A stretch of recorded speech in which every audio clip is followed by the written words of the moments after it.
Now the next part of the chapter is colligative properties. ठीक है, obviously आप लोग अपनी कॉपी वगैरह निकाल के रखो क्योंकि आपको ये सारा नोट डाउन करना है. Alright, so the next part is colligative properties. Now what are colligative properties? ठीक है, जो मैं डिक्टेट करता हूं वो आपको लिखते जाना है. Alright, now colligative properties are those properties, colligative properties are those properties which only depend on the quantity of solute, which only depend on the quantity of solute and not the type of solute. ठीक है, पहले आप ये चीज लिख लो, and not on the type of solute. Colligative properties are those properties which depend on the quantity of solute and not the type of solute. ठीक है, and यहाँ पे क्वांटिटी का मतलब हमेशा रहेगा मोल्स. ठीक है, मोल्स और मॉलिक्यूल्स एक ही बात है. ठीक है, बेटर होगा कि आप इसको एज मोल्स ही ट्रीट करो. यहाँ पे क्वांटिटी का मतलब मास नहीं आएगा, यहाँ पे क्वांटिटी का मतलब है मोल्स. लिख लिया सभी ने, आगे बढ़े.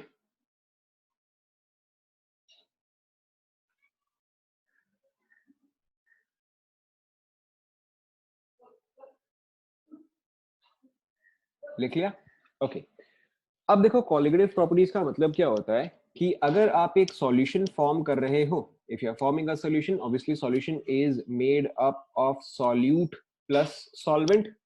तो अगर आप एक सॉल्यूशन फॉर्म कर रहे हो तो कॉलिगेटिव प्रॉपर्टीज इन पर्टिकुलर वो प्रॉपर्टी होता है जो कि सॉल्यूट के नेचर पे डिपेंड नहीं करता है. यानी कि सपोज करो अगर आपका सॉल्वेंट जो है that is water, right, and solute जो है आप कुछ भी ऐड करो, चाहे आप शुगर ऐड करो, चाहे आप सॉल्ट ऐड करो, या चाहे आप कोई भी और सॉल्यूट ऐड करो, colligative properties are those properties which only depend on quantity.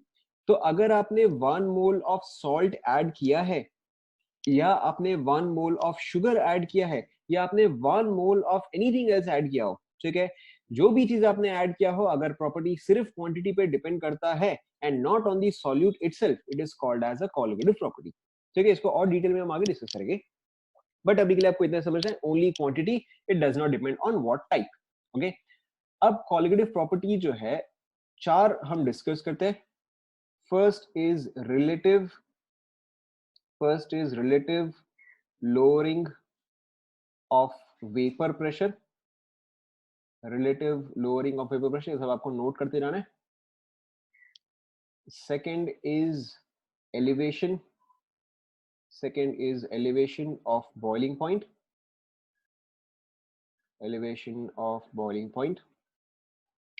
Third is depression in freezing point.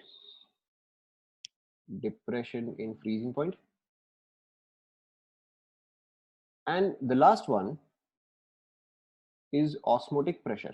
पहले आप ये नोट डाउन कर लो. relative lowering of vapor pressure, elevation of boiling point, depression in freezing point या depression of freezing point एक ही बात है, and last is osmotic pressure. आप इसको short में ऐसे भी याद रख सकते हो. First one is RLVP, relative lowering of vapor pressure. Second one is boiling point का increment or increase in boiling point. Third one is melting point का decrease. ठीक है, and the fourth one is osmotic pressure. Osmotic pressure is represented by pi. ठीक है, पहले आप यहां तक कंप्लीट कर लो.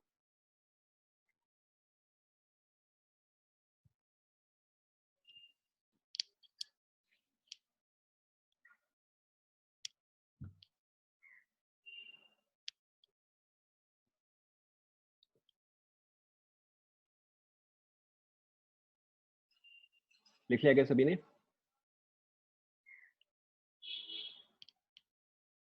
Done, okay. ठीक है, फिर हम सबसे पहले डिस्कस करते हैं relative lowering of vapour pressure. ठीक है, अब देखो आपको ऑलरेडी कुछ पार्ट्स ऑलरेडी आते हैं, जैसे कि फर्स्ट ऑफ ऑल अगर मैं आपको बोलूं इवेपोरेशन, ठीक है, तो एवापोरेशन में होता क्या है कि जो भी आपका, let's take the example of water, अगर आप वाटर ले रहे हो तो एवापोरेशन में क्या होगा कि H2O लिक्विड जो है वो किस फेज में जाएगा, वो वेपर फेज में जाएगा, ठीक है। This is evaporation, yes no, ठीक है।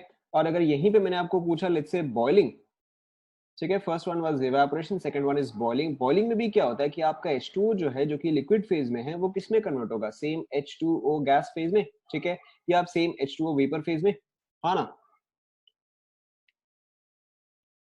ठीक है। And what is the difference between evaporation and boiling, ये आप बताओ, any one difference between evaporation and boiling.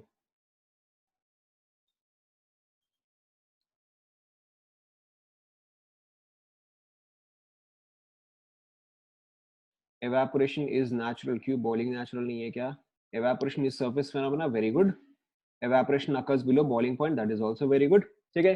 यहाँ पे देखो दो ही इंपॉर्टेंट पॉइंट्स आते हैं, evaporation एंड बॉइलिंग में जो दो इंपॉर्टेंट डिफरेंस आता है कि बॉइलिंग जो है, boiling only takes place at और above, boiling only takes place at or above the boiling point, whereas evaporation takes place at all temperatures, ठीक है। जैसे कि अगर सपोज करो कि अगर आपके जब घर में पोछा मारते हैं तो पानी से मारते हैं, ठीक है, तो अब घर का टेम्परेचर जो है वो तो 100 डिग्री सेल्सियस तक नहीं जाता है, लेकिन फिर भी पानी जो है वो थोड़ी देर के बाद एवेपोरेट कर जाता है। So in that case evaporation is taking place, boiling is not taking place, okay. Apart from that evaporation जो है that is a surface phenomena, यानी कि इवेपोरेशन सिर्फ सरफेस से ही होता है। अगर आप एक बाल्टी भर के पानी रखो और अगर आप उसी पानी को जमीन पे फैला दो, तो जो जिस चीज का सरफेस एरिया ज्यादा है, यानी कि अगर पानी जो कि सरफेस पे फैला हुआ है, उस चीज में इवेपोरेशन फास्टर होगा, ठीक है। वेयरएज बॉइलिंग जो है, boiling is a bulk phenomena. Bulk phenomena का मतलब क्या है, boiling takes place throughout the bulk of the liquid. ये बात तो सभी को आता है, ठीक है। सो मूविंग ऑन, अब देखो यहीं पे अगर सपोज करो जो हमारा इक्वेशन था H2O liquid goes to H2O vapour, vapour लिखो गैस लिखो, यहाँ पे फिलहाल कोई फर्क नहीं पड़ता है। तो अगर आप इसी रिएक्शन के लिए Kp लिखोगे, इक्विलिब्रियम कांस्टेंट, Kp लिखोगे तो क्या एक्सप्रेशन आएगा बताओ?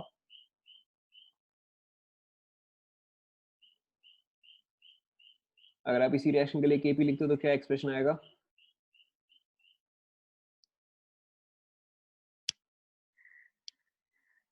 केमिकल इक्विलिब्रियम ध्यान में तो होगा, Kp Kc, correct. In this case only H2O vapour और H2O gas will be there, क्योंकि लिक्विड के केस में तो हम उसे इक्विलिब्रियम कांस्टेंट में काउंट नहीं करते हैं।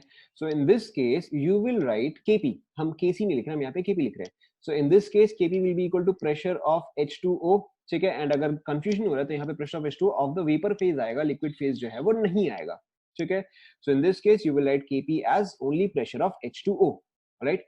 अब Kp किस किस फैक्टर पे डिपेंड करता है? Equilibrium constant depends on what factors, ठीक है, करेक्ट। Kp और Kc depends only on temperature. If the temperature does not change, Kp और Kc विल नॉट चेंज, ठीक है। Kp does not, Kp does not depend on pressure, ठीक है। It does not depend on volume, it does not depend on quantity, ठीक है। The only thing that it depends on is temperature.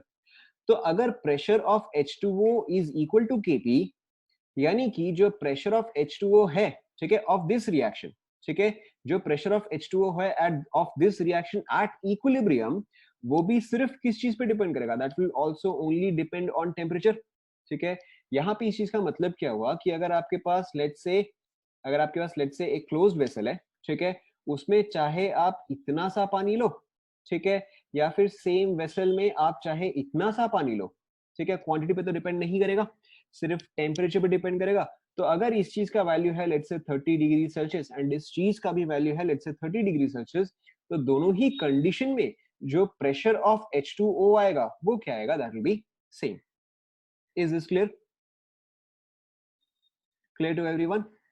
ठीक है। यहाँ पे देखो क्योंकि इस रिएक्शन का, ठीक है, जब ये इक्विलिब्रियम पे होता है and equilibrium constant depends only on temperature, यानी कि at equilibrium, it's very important, at equilibrium the pressure of H2O will only depend on temperature. तो जब तक टेम्परेचर फिक्स्ड है, ठीक है, जब तक टेम्परेचर फिक्स्ड है तब तक आपका जो वेपर प्रेशर है वो भी आपका फिक्स्ड रहेगा। Is this clear? Okay, now जब आप बॉइलिंग पॉइंट को डिफाइन करते हो, what is the definition of boiling point? बताओ, the definition of boiling point short में बताओ।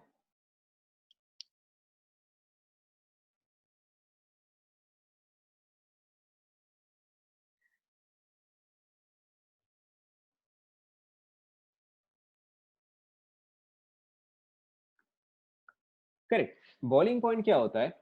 At boiling point, the vapor pressure of the liquid phase, at boiling point, the vapor pressure of the liquid phase becomes equal to the external pressure. ध्यान में आ रहा है?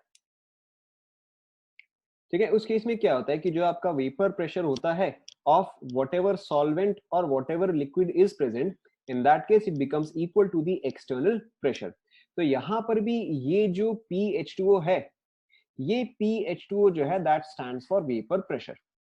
Is this clear?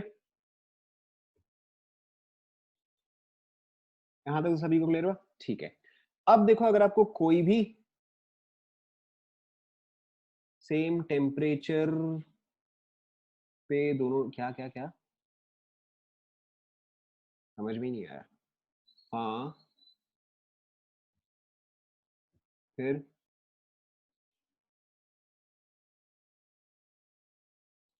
पूरा question क्या बताओ।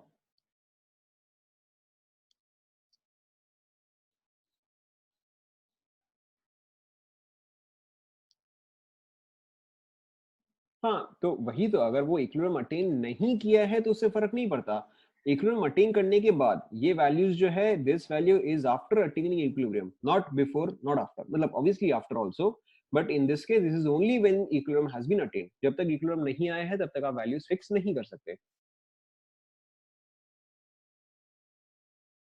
अच्छा, तो अब देखो हम कहाँ पे थे। आपके पास है H2O लिक्विड, ठीक है, दिस इज इवेपोरेटिंग और this is in equilibrium with its vapour phase, ठीक है। इस चीज का जो आप इक्विलिब्रियम कांस्टेंट लिखोगे Kp, that will be equal to pressure of H2O। This pressure of H2O is also called as vapour pressure, is also called as vapor pressure, and the vapor pressure is only dependent on temperature. क्यों? क्योंकि this is equal to Kp and Kp जो है वो सिर्फ temperature पे ही depend करता है। यहां तक तो सभी को क्लियर है? ठीक है, अब देखो, अब देखो यहाँ पे आपका नेक्स्ट फैक्टर क्या आता है कि लेट्स से यू हैव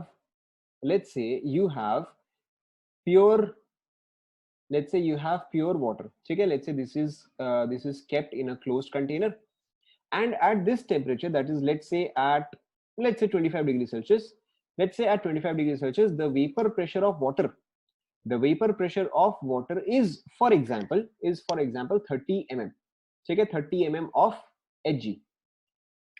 तो इसका मतलब क्या है कि आप कितना भी बड़ा वेसल लो, कितना भी आप छोटा वेसल लो, ठीक है, या कितना भी क्वांटिटी ऑफ वाटर लो, इसके अंदर का वेपर प्रेशर जो है वो हमेशा क्या रहेगा, as long as temperature is same, as long as temperature is same. Suppose करो कि ये वेसल जो है वो बड़ा है, इसमें पानी का क्वांटिटी जो है वो भी आपका कम है, but this vessel is also eight 25 degree Celsius. तो यहाँ पे वेपर प्रेशर कितना आएगा बताओ? यहाँ पे भी आपके पास प्योर वाटर ही है, तो यहाँ पे भी वेपर प्रेशर कितना आएगा? Correct, here also the value of vapour pressure will be same, that will B 30 mm of Hg। Is this clear? Okay, now see the next thing is, अब देखो next चीज क्या है कि अगर आपके पास एक सोल्यूशन है, अगर आपके पास एक सोल्यूशन है, इसके आगे हम अभी जितना भी सोल्यूशन डिस्कस करेंगे, all of the solutions will be termed as binary solution. Binary का मतलब क्या होता है?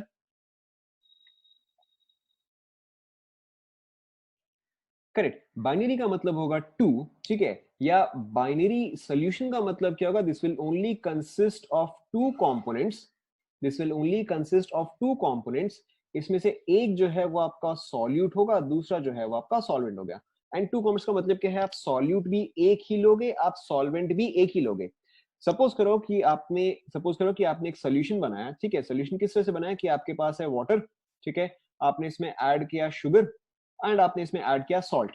तो इन that case this is not a binary solution. क्यों? क्योंकि अब यहाँ पे तीन कंपोनेंट्स हो गए। यहाँ पे तीन कंपोनेंट्स किस तरह से हो गए कि आपके पास सॉल्वेंट जो है वो आपके पास एक हुआ एंड यहाँ पे सॉल्यूट जो है वो आपके पास दो हुआ। ठीक है, so this is not a binary solution, this will be called as a ternary solution, कि यहाँ पे अब तीन कंपोनेंट्स है। So what we are going to discuss is only binary solution, यानी कि आपके पास सॉल्वेंट एक होगा एंड सॉल्यूट भी आपके पास एक ही होगा, either it can be salt और इट कैन बी शुगर और एनी वन सॉल्यूट। समझ में आ रहा ना? ओके, अगेन देखो हम कंटिन्यू करते हैं कि सपोज करो कि यहाँ पर आपके पास है, यहाँ पे कंपेयर करने के लिए आपके पास है यू हैव प्योर सॉल्वेंट। ठीक है, यहाँ पे सॉल्वेंट जो है कुछ नहीं, यहाँ पे कुछ नहीं है। बाइनरी सॉल्यूशन का मतलब आपके पास एक सॉल्वेंट एंड एक सॉल्यूट होना चाहिए। अगर आपके पास ऐसा है कि आपके पास वाटर है, ठीक है, वाटर में आप सॉल्ट भी ऐड कर रहे हो एंड शुगर भी ऐड कर रहे हो, तो इन that case this will not be a binary solution, this will be a ternary solution. क्यों? क्योंकि यहाँ पे सॉल्यूट जो है वो दो हो गया, सॉल्वेंट जो है वो आपके पास एक हो गया, तो टोटल में यहाँ पे थ्री हो गया। सो this is not a binary solution. Binary solution, you have one solvent and one solute. Okay. Now let's say कि आपके पास कंडीशन कुछ ऐसा है कि you have pure solvent. Pure solvent, let's take for example H2O. ठीक है, यानी कि देखो आपके पास throughout the bulk क्या होगा, throughout the bulk, throughout the surface आपके पास सिर्फ H2O के ही molecules होंगे, है ना? And let's say on the other hand you have a solution. ठीक है, and on the other hand you have a solution. Solution में obviously क्या क्या होगा कि you have solute, ठीक है, and you have solvent. Now let's say कि अगर मैंने आपको एक कंडीशन दिया है नॉन वोलाटाइल, ठीक है, लेट्स से मैंने आपको कंडीशन दिया है नॉन वोलाटाइल एंड वोलाटाइल, इसमें से कौन सा वाला है जो कि वेपराइज होना चाहेगा between non volatile and volatile, which one wants to vaporise? Obviously ये वर्ड का आप सभी को मतलब पता है कि it's the volatile part which wants to vaporise, non volatile part जो है वो वेपराइज नहीं करेगा। Is this clear? ओके, तो अब देखो हम जितने भी केसेस अभी डिस्कस करेंगे, हर केस में जो आपका सॉल्वेंट होगा, हर केस में जो आपका सॉल्वेंट होगा दैट विल बी वोलाटाइल, ठीक है, वेयर एज जो आपका सॉल्यूट होगा that will B non volatile. Okay, ये चीज आपको ध्यान में रखना है अभी के लिए।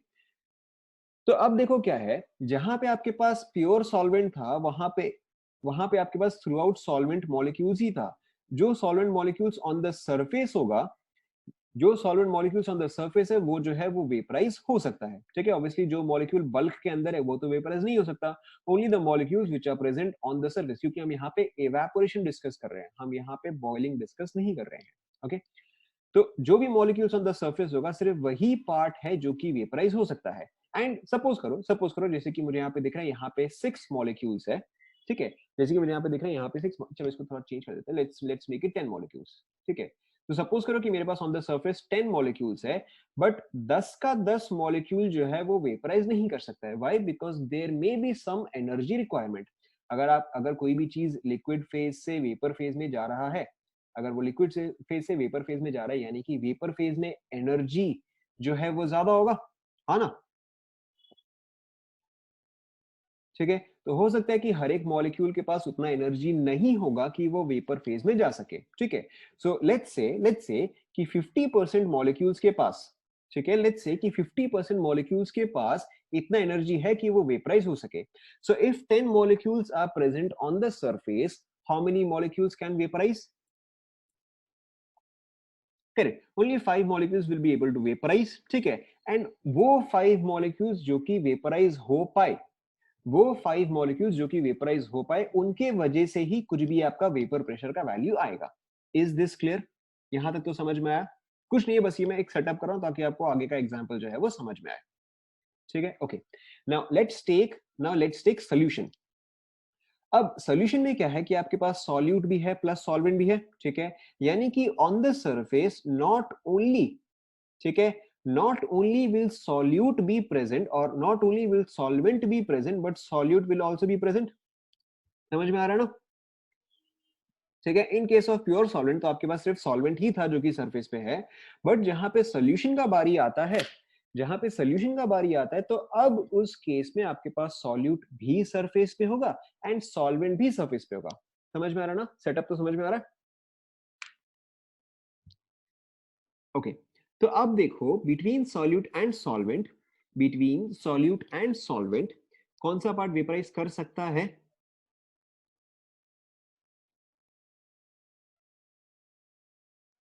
कौन सा पार्ट वेपराइज कर सकता है? Correct, only the solvent part can vaporise, क्योंकि हमने यहाँ पे कंडीशन ही क्या डाला है कि सॉल्यूट जो है वो आपका नॉन वोलेटाइल है। ठीक है, जैसे कि अगर आप जैसे कि आपने हो सकता है पढ़ा होगा ज्योग्राफी में स्टैंडर्ड 9-10 में कि ओशन से सॉल्ट कैसे बनाते हैं।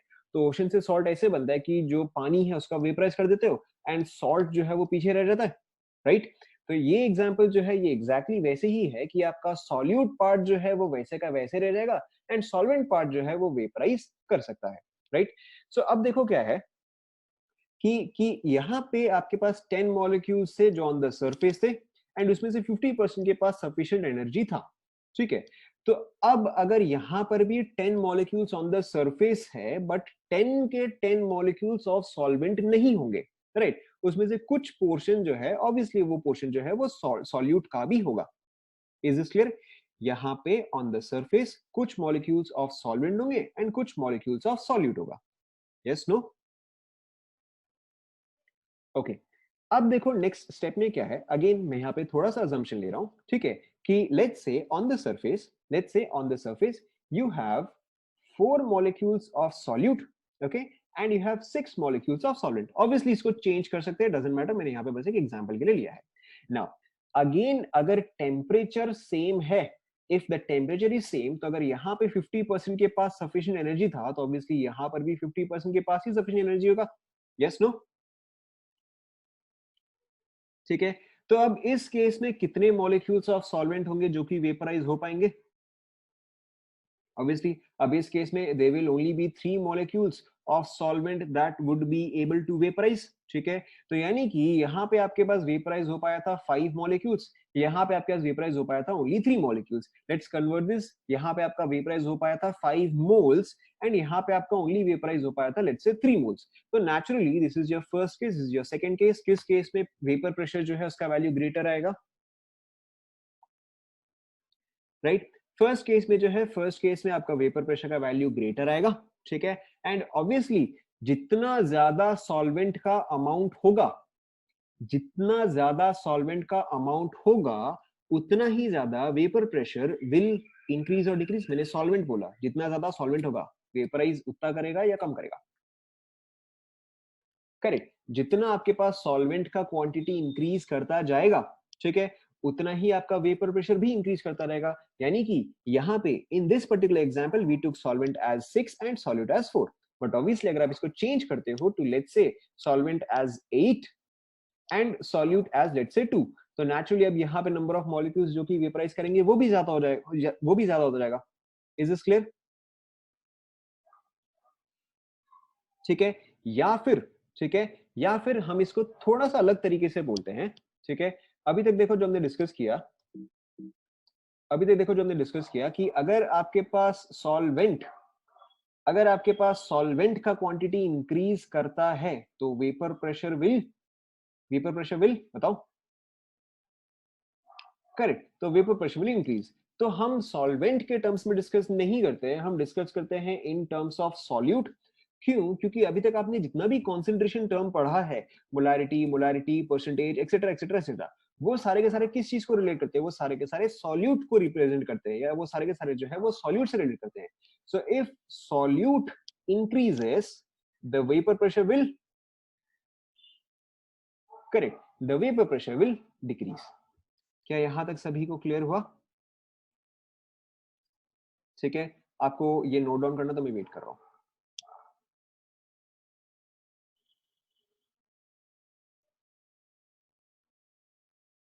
ठीक है, आपको अगर पिछला वाला कुछ देखना है क्या?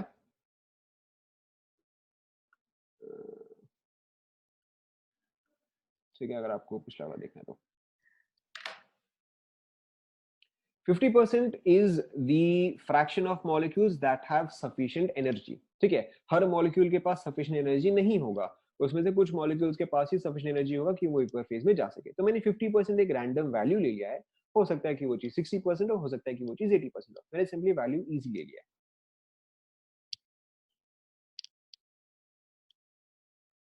ठीक है, again this was just an example to clear a concept. ठीक है, यहाँ पे एंटायर इस पूरे एग्जांपल में एक ही कॉन्सेप्ट था कि सॉल्वेंट ज्यादा वेपर प्रेशर ज्यादा, सॉल्यूट ज्यादा वेपर प्रेशर कम। ठीक है, उसका पूरा मॉरल ऑफ द स्टोरी यही था। मॉलिक्यूल्स को एनर्जी ऑब्वियसली टेम्परेचर से ही मिलेगा। अगर आप टेम्परेचर इंक्रीज करोगे तो वाटर जो है वो ज्यादा इजीली इवेपोरेट करेगा। तो जो भी एनर्जी का पोर्शन है वो सारा का सारा टेम्परेचर से ही आता है। ठीक है, एंड ऑब्वियसली आपने ये पोर्शन भी पढ़ा होगा कि if evaporation takes place then the surrounding cools down. पढ़ा है नहीं पढ़ा है? ठीक है, तो जो इवेपोरेशन के लिए भी जो एनर्जी आता है वो सराउंडिंग से ही आता है। देख लिया क्या सभी ने? ऑब्वियसली एनर्जी सारे मॉलिक्यूल्स को मिलना चाहिए, बट एक बार में सारे के सारे वेपराइज नहीं करते हैं, धीरे धीरे करके वेपराइज करते हैं। बता रहा हूं। ठीक है, यहां तक तो सभी को क्लियर हुआ? Okay, so moving on.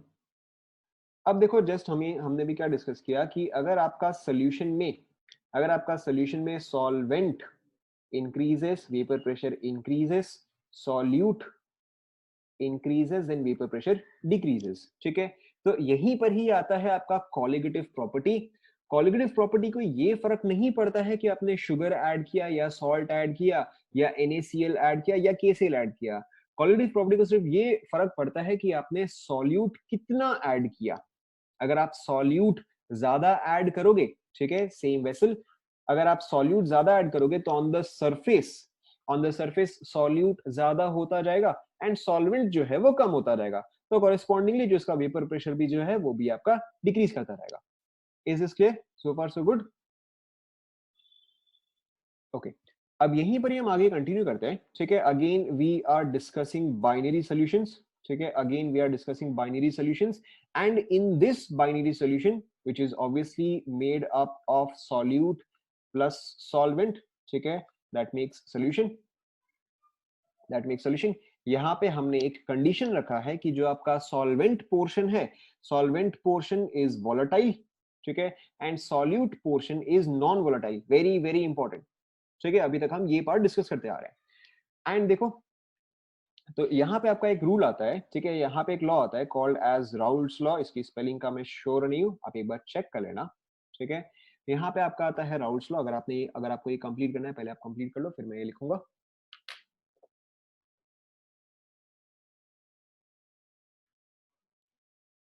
या लिख लिया सभी ने? लिख लो पहले यहाँ तक।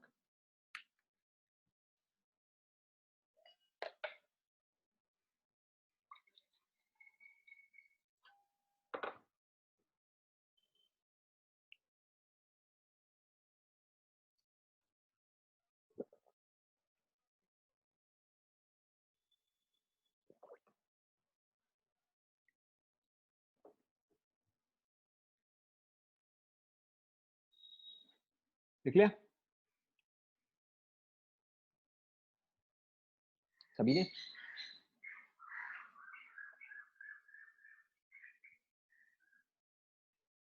Okay, so moving on, what is Raoult's law? ठीक है, या what does Raoult's law state, पहले आप ये लिख लो, उसके बाद मैं एक्सप्लेन करूंगा ना। Raoult's law states that the vapour pressure of a solution the vapor pressure of a solution is directly proportional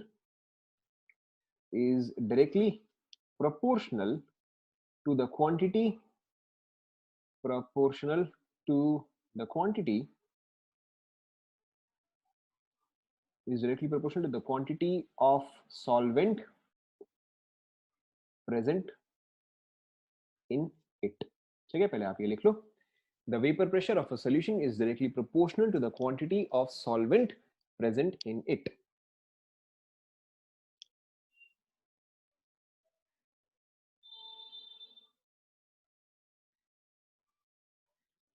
लिख लिया?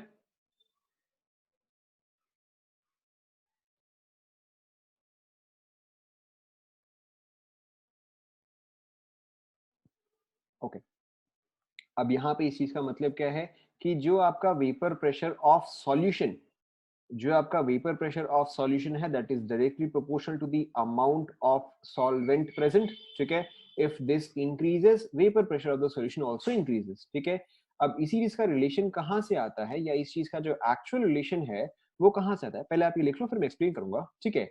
The vapour pressure of a solution, the vapor pressure of a solution is equal to the mole fraction of solvent, ठीक है, into P naught। पहले आप ये लिख लो, the vapor pressure of the solution, यहाँ पे लेफ्ट हैंड साइड में PS is vapor pressure of solution, X solvent is mole fraction of solvent, and P naught is vapor pressure, P naught is vapor pressure of, yes, this is vapor pressure of pure solvent, ठीक है। पहले आप ये लिख लो,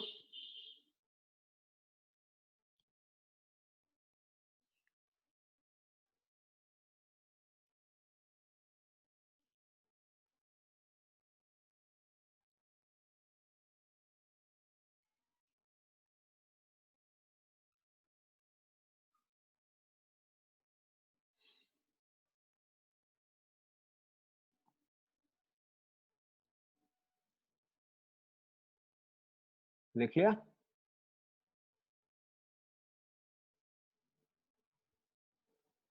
मोल fraction of solvent, mole fraction of solvent in solution,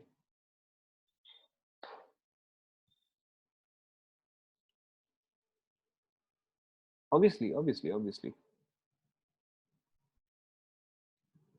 दो तीन जब हम एग्जांपल करेंगे तब आपको और क्लियर हो जाएगा, अभी के लिए आप इसको लिखते जाओ।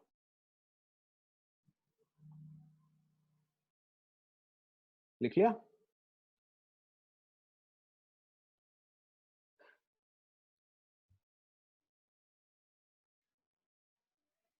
ओके। सो अब देखो यहाँ पे इस चीज का, आप इस चीज को समझ भी कैसे सकते हो, जैसे अभी हमने क्या लिखा कि vapour pressure of the solution is directly proportional to mole fraction of solvent, ठीक है, into P naught, where P naught is vapour pressure of pure solvent, ठीक है। ये भले एक्सप्रेशन आपको इस तरह से नया लगेगा, but this expression you have already done in Dalton's law of partial pressure, ठीक है। Dalton's law of partial pressure, Dalton's law of partial pressure में क्या था कि अगर आपके पास एक मिक्सचर है, ठीक है, if you have a mixture of A and B, if you have a mixture of A and B, तो जो ए का पार्शियल प्रेशर आता था, जो ए का पार्शियल प्रेशर आता था that was equal to the mole fraction of A, ठीक है, इनटू टोटल प्रेशर। तो ये एक्सप्रेशन भी जो है this is exactly the same जो हम यहाँ पे केस डिस्कस कर रहे हैं, जो हम यहाँ पे केस डिस्कस कर रहे हैं वहां पे सॉल्यूट, वहां पे सॉल्यूट जो है वो तो नॉन वोलेटाइल है, ठीक है। आपका यहाँ पे वोलेटाइल क्या है, सिर्फ सॉल्वेंट पोर्शन ही है जो कि आपका वोलेटाइल है, ठीक है। तो क्योंकि आपका यहाँ पे सॉल्यूट पोर्शन जो है वो नॉन वोलेटाइल है, या फिर सपोज करो कि ये जो है ये आपका हो गया लेट्स से सॉल्यूट, ठीक है। लेट्स से ये पोर्शन जो है ये आपका हो गया फॉर एग्जांपल सॉल्वेंट, ठीक है। तो आपका पी आता है X into P T, and जो आपका पीबी आता that would have been X B into P T, यही एक्सप्रेशन आता, हाँ ना, ठीक है, ये एक्सप्रेशन आता। एंड अगर ए सॉल्यूट है या अगर ए इज नॉन वोलेटाइल तो ये तो गैस फेज में जा ही नहीं सकता, तो ये वाला इक्वेशन क्या होता है, ये वाला इक्वेशन तो एग्जिस्ट ही नहीं करता। सिर्फ जो पार्ट वेपर फेज में जा सकता था which in this case is your solvent, तो आप सिर्फ सॉल्वेंट का ही एक्सप्रेशन लिखते, करेक्ट,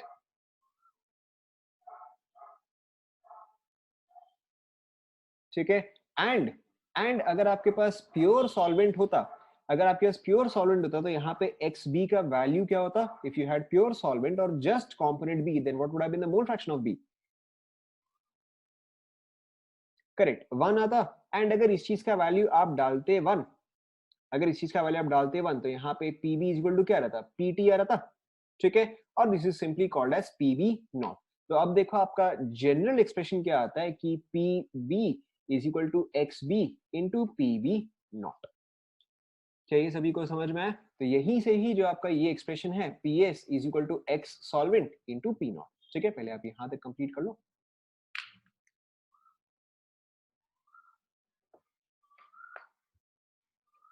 ठीक है। तो जो आपका राउल्स लॉ है, वो Dalton's law of partial pressure ही है, बस Dalton's law of partial pressure जो है वो गैसेस के लिए था, राउल्ट्स लॉ जो है वो सॉल्यूशन के लिए है।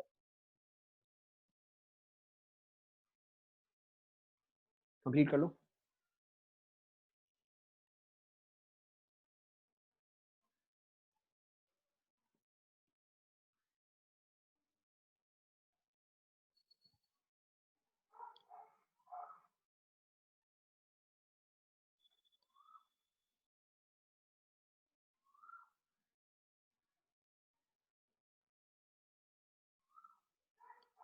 लिख लिया सभी ने?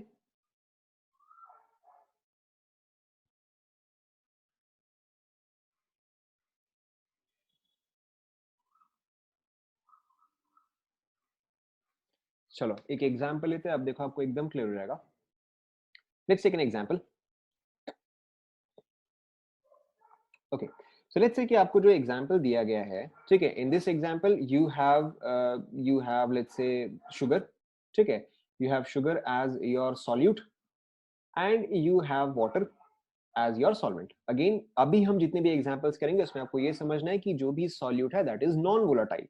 Okay, now let's say the amount of sugar that you have used is, for example, let's say 2 moles, okay, and the amount of water that you have used is, let's say, 3 moles, okay, and आपको दिया गया है कि the vapor pressure of pure water, the vapor pressure of pure water, ठीक है, या फिर हो सकता है इसको आप कई बार ऐसे भी सुनो as aqueous tension, gases state में हमने aqueous tension किया था, आपको ध्यान में आ रहा है? ठीक है, हो सकता है कि आपको vapour pressure of pure water दिया जाए, ठीक है, मतलब ऐसा लिखा हुआ हो कि vapour pressure of pure water, ठीक है, या फिर आपको दिया जाए aqueous tension of water at this temperature, या फिर आपको सिंपली दे दिया जाए पी नॉट ऑफ H2O। तीनों का मतलब जो है एग्जैक्टली सेम ही होता है। And let's say for example in this case the P not of H2O is let's say 30 mm, ठीक है, इज लेट्स से 30 mm। तो अब ये एग्जांपल मेरे लिए है, ये एग्जांपल आप समझो, ठीक है। अब अगर सपोज कर आपको पूछा जाए कि what is the vapour pressure of solution, what is the vapour pressure of solution, तो ऐसे केस में आपका फॉर्मूला क्या आएगा, x of solvent into P not, ये एक्सप्रेशन आएगा। ठीक है, क्वेश्चन तो बहुत ही सिंपल है, बहुत फटाफट हो जाएगा, बट पहले आप समझो, ये एक्सप्रेशन आएगा, यस नो। अब आप सिंपली यहाँ पे वैल्यू डालते जाओगे, ठीक है, बताओ वाटर का मोल फ्रैक्शन कितना आया, या यहाँ पे सॉल्वेंट का मोल फ्रैक्शन कितना आएगा, correct. In this case the mole fraction of solvent will be 3/5, ठीक है। The vapour pressure of pure water is 30 और 30 mm, ठीक है। So in this case the vapour pressure of solution, in this case the vapor pressure of solution would be 18 mm. Is this clear to everyone? ये example आप complete करो।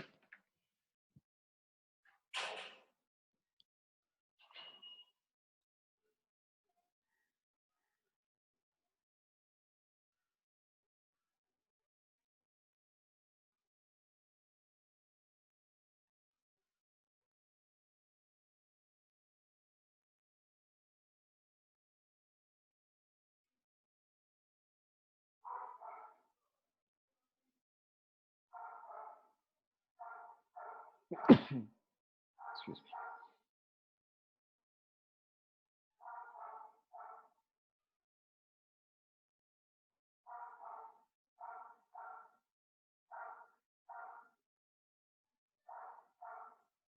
देख लिया सभी ने?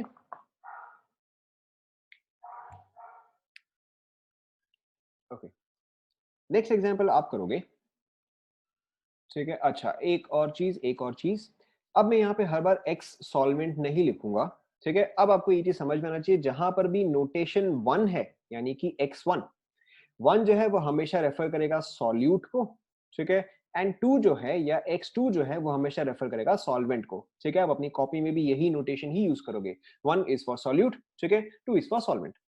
नाउ यानी कि इसका मतलब सिर्फ इतना ही हुआ कि आपका ये फॉर्मूला जो है ये मॉडिफाई हो गया to P S is equal to x2 into P naught. इसका मतलब सिर्फ इतना ही है। Okay, now next question is for you, ठीक है। आपके पास है, let's say you have solute, you have solute let's say 10 moles, ठीक है, and you have solvent let's say 90 moles, ठीक है, एंड इस पॉइंट पे जो वेपर प्रेशर है या जो पी नॉट का वैल्यू है, पी नॉट का value is let's say 50 mm of Hg। ठीक है, आपको यहाँ पे ये पूछा गया है what is the mole fraction of solute, mole fraction of solvent and what is the vapour pressure of solution. निकालो। बहुत डिफिकल्ट सवाल है, देखो।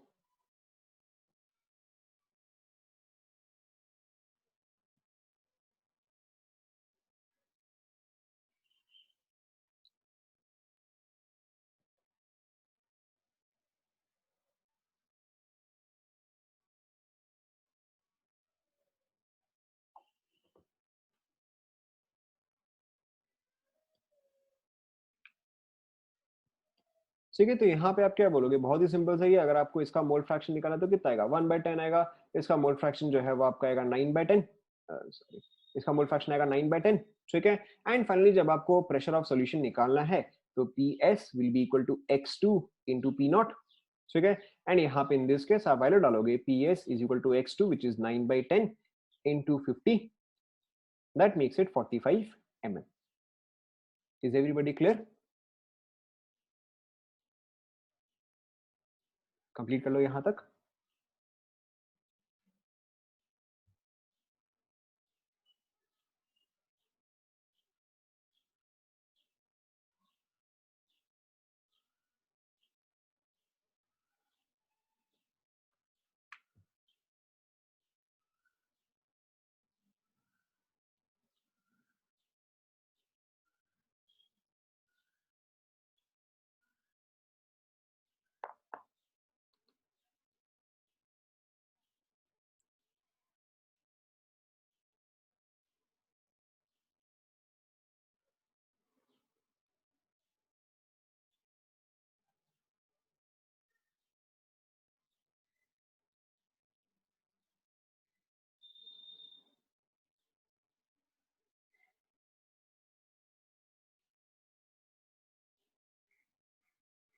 Done, completed.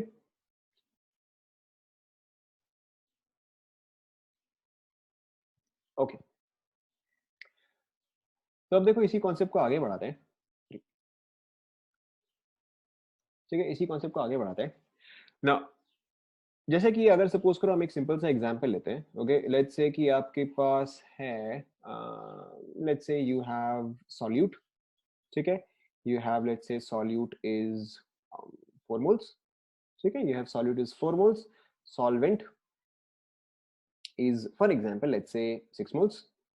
ठीक है, and in this case the vapor pressure of pure solvent is for example let's say 30, good value is let's say 30 mm। ठीक है, तो यहाँ पे वेपर प्रेशर ऑफ सॉल्यूशन कितना आएगा, बताओ फटाफट बताओ, सिंपल सा ही है।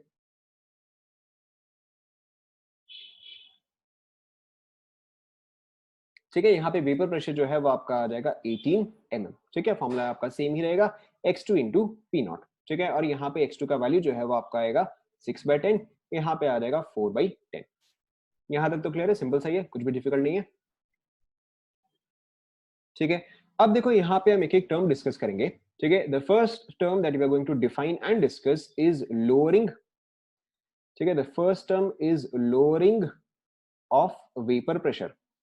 लोअरिंग ऑफ वेपर प्रेशर का मतलब सिर्फ इतना है कि आपका कितना से वेपर प्रेशर जो है वो डिक्रीज हुआ है। ठीक है, कहने का मतलब अगर सपोज करो आपके पहले एग्जाम में आते थे 95, ठीक है, अब आपका आ रहा है 85, तो कितना से लोअर हुआ। ठीक है, तो 10 से लोअर हुआ। तो लोअरिंग ऑफ वेपर प्रेशर का भी मतलब एग्जैक्टली वही है कि कितना प्रेशर होना चाहिए था माइनस कितना प्रेशर एक्चुअल में है। तो in this case the lowering of vapour pressure will be equal to,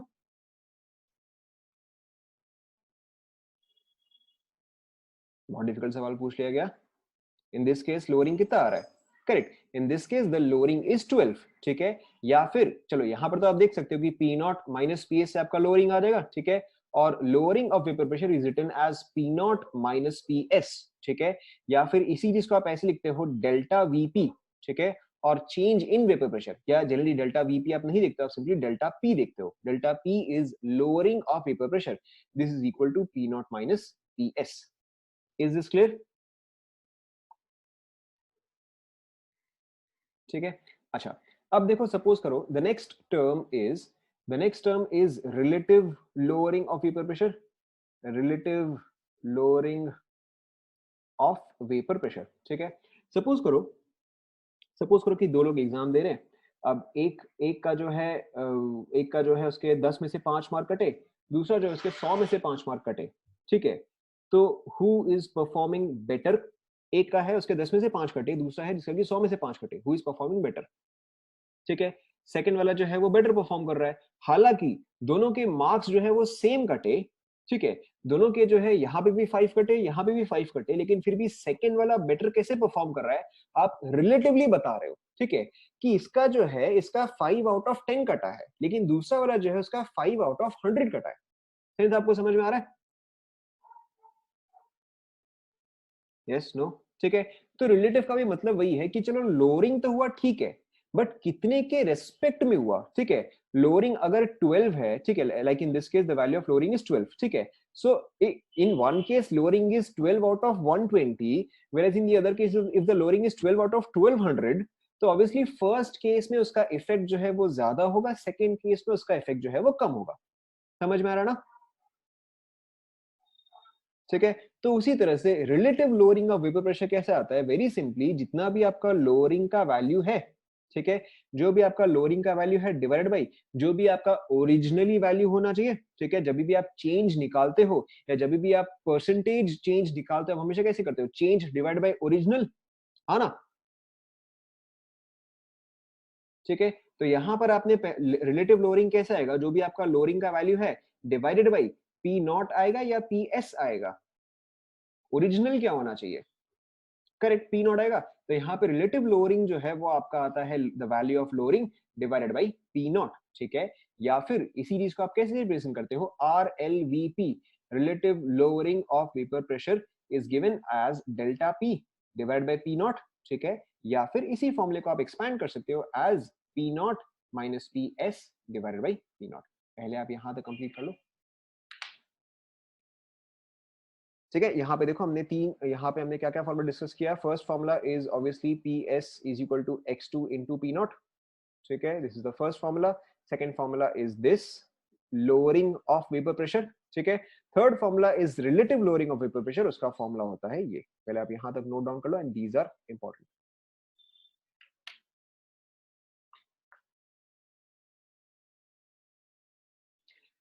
relative का मतलब वही है कि विथ रिस्पेक्ट टू समथिंग। ठीक है, जब भी आप निकालते हो कि भाई सपोज करो अगेन दो स्टूडेंट है, ठीक है, एक स्टूडेंट का दोनों स्टूडेंट के 10-10 मार्क आए हैं, स्टूडेंट ए का भी 10 आया, स्टूडेंट बी का भी 10 आया है। ठीक है, बट स्टूडेंट ए का 10 आया है out of let's say 10, student B का 10 आया आउट ऑफ 100, तो who is doing better?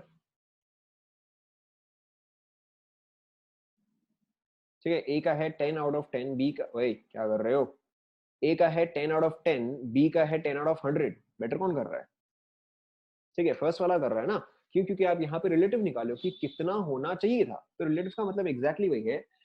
Relative lowering का मतलब इतना हुआ, लोअरिंग, ठीक है, आउट ऑफ व्हाट वैल्यू? ठीक है, जैसे आप परसेंटेज आउट ऑफ 100 करते हो, यहाँ पे सिंपली आउट ऑफ 1 है, इतना सही फर्क है।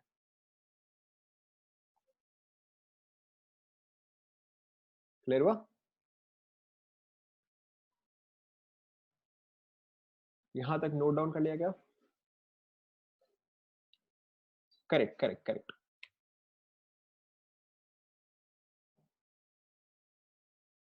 यहां तक सभी को क्लियर हुआ?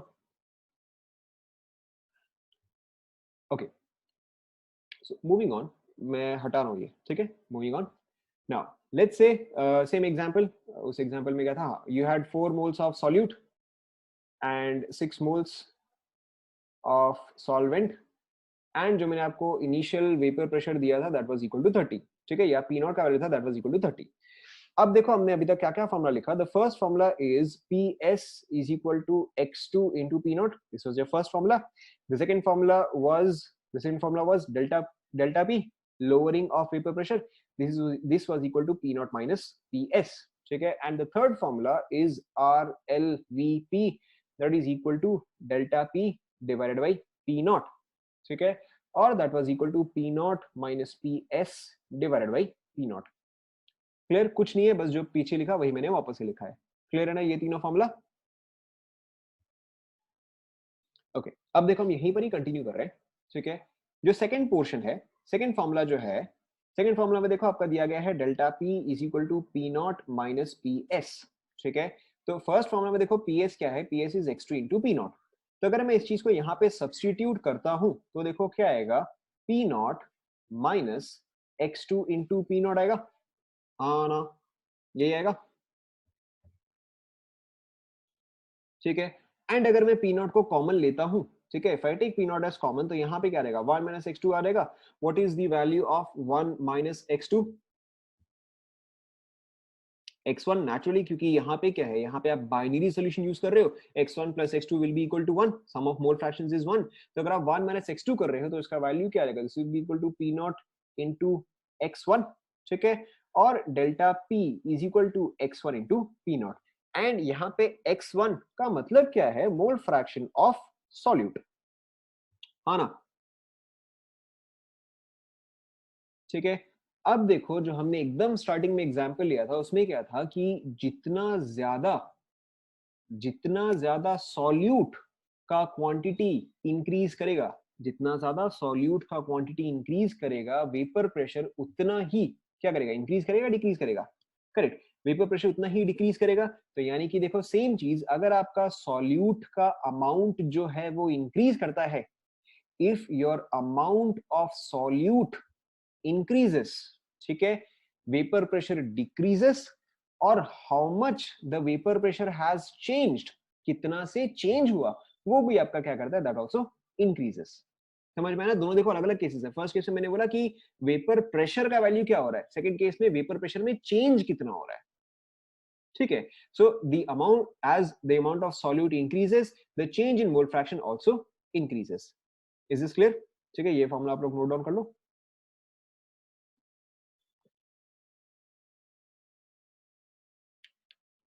डेरिवेशन भी आपको नोट डाउन करना है।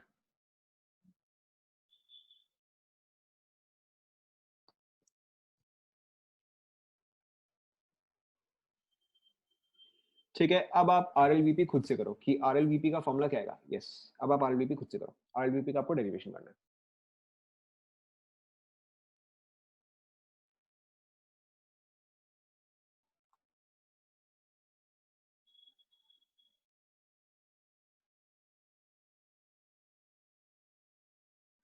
ठीक है, इसे आप नोट डाउन करो, आरएलवीपी का भी आप डेरिवेशन करो, फाइनल फाइनल आंसर मुझे बताओ।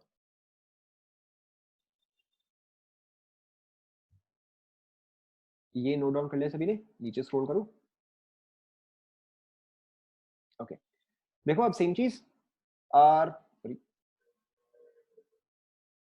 ठीक है, तो यहाँ पे देखो आपका क्या आएगा, R L V P is equal to delta P by P naught, ठीक है। डेल्टा पी का जैसे भी वैल्यू देखो कितना आया, x1 into P not, divide by अगर आप पी नॉट करोगे तो ये पार्ट जो है कॉमन कैंसल्स आउट, और your R L V P is equal to x1, ठीक है, और मोल फ्रैक्शन ऑफ सॉल्यूट। अब जो हमने एकदम स्टार्टिंग में डिस्कस किया था, definition of colligative property, what was the definition of colligative property, मुझे ये बताओ।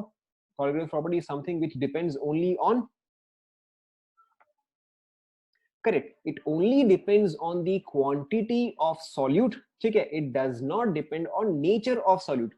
तो यहीं पर ही देखो जो हमने डिस्कस किया कि कोलिगेटिव प्रॉपर्टी R4, ठीक है, फर्स्ट वाला क्या था, RLBP था। तो RLBP देखो वो सिर्फ डिपेंड करता है कि आपने कितना सॉल्यूट ऐड किया है, ठीक है, इसने आपको कुछ नहीं मांगा है कि सॉल्यूट सॉल्ट है, शुगर है, ग्लूकोज है, NaCl है, KCl है, क्या है, ठीक है। RLBP only depends on the quantity of solute present. अब आपको कोलिगेटिव प्रॉपर्टी एंड ये सारा समझ में आया, ठीक है, यहां तक आप नोट डाउन कर लो।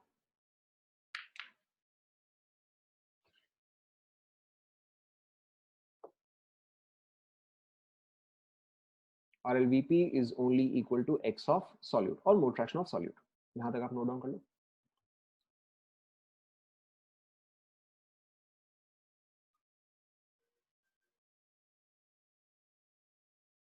सबने लिख लिया? Okay, now just a recap of all the formulas, ठीक है, अभी तक हमने क्या क्या फॉर्मुला डिस्कस किया, ठीक है। इट्स वेरी इंपॉर्टेंट कि आपको सारे फॉर्मुला जो है वो याद होने चाहिए। Dilute solutions is a very easy chapter, अगर आपको सिर्फ फॉर्मुला याद है आप सारे क्वेश्चन फटाफट कर सकते हो, ठीक है। The first formula The first formula was PS is equal to x2 into p naught. ठीक है. The second formula is lowering और delta p is equal to p naught minus ps, या फिर यही चीज मॉडिफाई होके क्या आया था बताओ. आप x1 x2 के टर्म्स में बोलो, आपको पूरा लिखने की जरूरत नहीं है, आप x1 x2 के टर्म्स में बोलो. Correct, this was is equal to x1 into p naught. ठीक है. एंड जो थर्ड टर्म आया था that was your RLVP was equal to delta p divided by p naught, which was finally found to be x1. ठीक है. ये सारे formulas जो है आपको परफेक्टली याद होना ही चाहिए. Let's take one simple example. ठीक है. लेट्स से ये एग्जांपल आपके लिए. ठीक है. This question is for you. You have let's से सॉल्यूट इज, क्या वैल्यू चाहिए, solid is let's say 5 moles. ठीक है. Solvent is let's say 25 moles. ठीक है. P naught is equal to 30 mm of Hg. 30 mm of Hg. आपको क्या क्या निकालना है, आपको निकालना है वेपर प्रेशर ऑफ सॉल्यूशन, आपको निकालना है lowering of vapour pressure, and आपको निकालना है RLVP. फटाफट.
चेक करें, सिंपल सा ही क्वेश्चन है.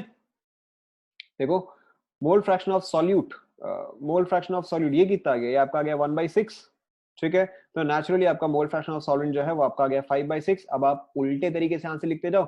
ये वाला आपका डायरेक्टली आ गया, this is equal to x1 which is equal to 1/6. Lowering क्या आता है, दिस मल्टीप्लाइड बाय दिस. ठीक है. तो ये कितना आ गया, ये आपका वैल्यू आ गया 5. ठीक है. 30 से 5 कम करो, ये कितना आ जाएगा 25. Is this clear? Difficult question था क्या?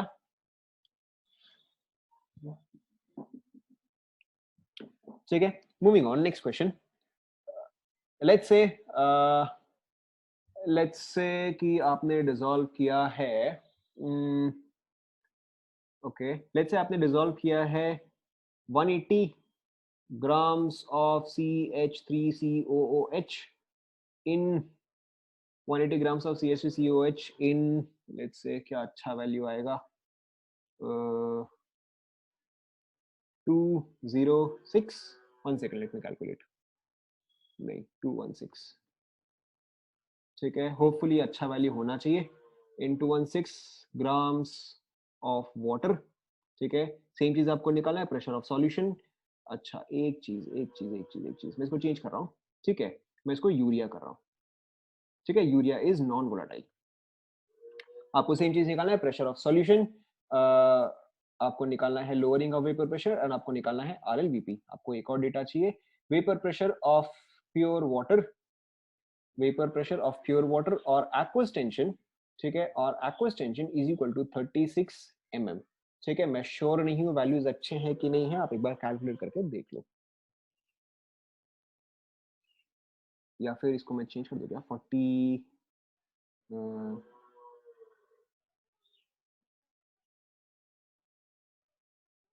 मैं इसको 45 कर दे रहा हूँ. ठीक है. आपका वैल्यू इजी हो जाएगा, 45 mm. कंप्लीट करो. यूरिया देखो बहुत ही डिफिकल्ट है, क्या फॉर्मूला है उसका बताओ.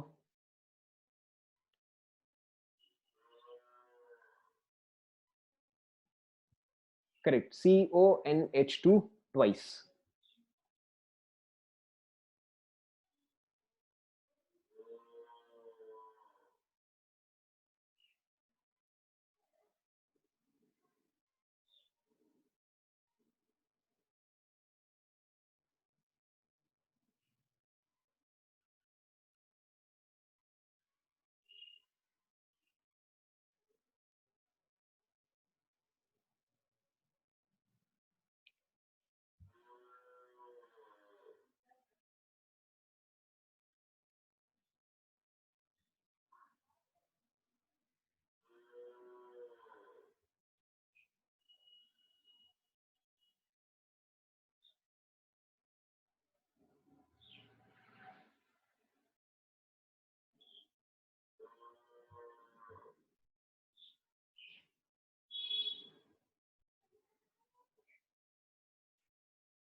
चेक करें, लग रहा है मुझे सबका हो गया है। मुझे लग रहा है आपने वैल्यू चेंज नहीं किया। वैल्यू 36 नहीं 45 यूज करो, वैल्यू अच्छा आएगा। ठीक है, instead of aqua extension 36 use aqua extension 45, you will get better values, क्योंकि मुझे लग रहा है ऊपर में किसने यूज नहीं किया है। Okay let's check. यूरिया का मॉलिक्यूलर मास कितना है बताओ, बहुत डिफिकल्ट। करेक्ट 60 आया, ठीक है। तो यहाँ पे आपके पास मोल्स कितने हैं, यहाँ पे आपके पास आए 3 मोल्स, एंड यहाँ पे वाटर का मोल्स कितना आया,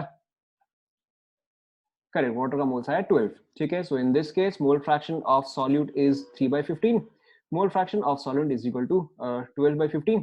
अब तो देखो बाकी सारे वाले तो सिंपल है, यानी कि RLVP क्या गया 3/15 और 1/5, राइट। डेल्टा पी क्या है आपका, मोल fraction of solute into vapour pressure, तो ये आपका आ गया 9, ठीक है। एंड अगर 9 का डिक्रीज है तो फिर ये आपका कितना आ जाएगा, this is 36 mm, 9 mm, and यहाँ पे आपका कोई भी यूनिट नहीं आएगा। Is this clear to everyone? Okay, so I am going to end this session here. अगर आपके डाउट्स हैं तो